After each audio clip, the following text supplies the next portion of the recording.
মফিজ ১৮ বছরের এক টকবকে যুবক। সংসারের অর্থনৈতিক অবস্থা খারাপ হওয়ার কারণে এই বয়সেই তাকে সংসারের হাল ধরতে হয়েছে। পড়াশোনা মোটে ক্লাস 5 পর্যন্ত পড়েছে।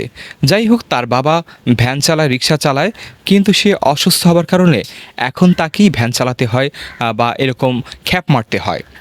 ঠিক একইভাবে এরকমভাবেই একদিন সে খ্যাপ মারলো। খ্যাপ মারার পরে দুপুরে খাবার খাওয়ার পরে শুয়ে আছে, তার ভ্যান নিয়ে ভ্যানের উপরেই শুয়ে আছে। হঠাৎ করে সে ঘুমিয়ে পড়লো, কিন্তু তার দিকে কেউ লক্ষ্য করলো না। বিকেলবেলা দেখা যায় যে ভ্যানের উপরে মফিজ নাই। ভ্যান তার জায়গা মতোই আছে, কিন্তু ভ্যানের উপর মফিজ নাই। সবাই টেনশনে পড়ে গেল, কোথায় গেল, ভাবলো হয়তো চলে আসবে। বিকেল গড়িয়ে সন্ধ্যা হয়ে গেল, সন্ধ্যা গড়িয়ে রাত হয়ে গেল, কারো আসার আর কোনো নামগন্ধ নেই, মফিজের কোনো খোঁজ খবর নেই। এদিকে মাইকিং করে, পুলিশে জিডি করে বিভিন্নভাবে খোঁজ নেওয়া হলো যে মফিজ কোথায় গেছে। কোথাও যখন খুঁজে পেল না, সবাই হাল ছেড়ে দিল।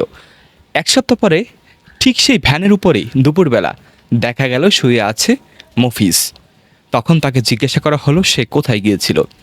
সে তখন বলল, আমি তো ঘুমিয়েছিলাম, হঠাৎ করে আমাকে কারা যেন তুলে নিয়ে গেল। তুলে নিয়ে এমন একটি জায়গায় গেল যেখানে যাওয়ার পরে তো আমার চক্ষু চড়ক গাছ, যেন আমি মানুষের রাজ্যে নেই, আমি চলে এসেছি অন্য কোনো রাজ্যে। সেখানে সোনা দানা, হীরা জহর সব কিছু এবং খাবার দাবার, এমন সব রাজকীয় খাবার, এই ধরনের খাবার আয়োজন আমি জীবনে চোখে দেখিনি। যত ধরনের ফল ফ্রুটস আছে, পোলাও, বিরিয়ানি, রোস্ট, কোরমা, যত ধরনের খাবার আছে, দামি দামি ভালো ভালো খাবার, সব ওইখানে আমি পেয়েছি বা খেয়েছি।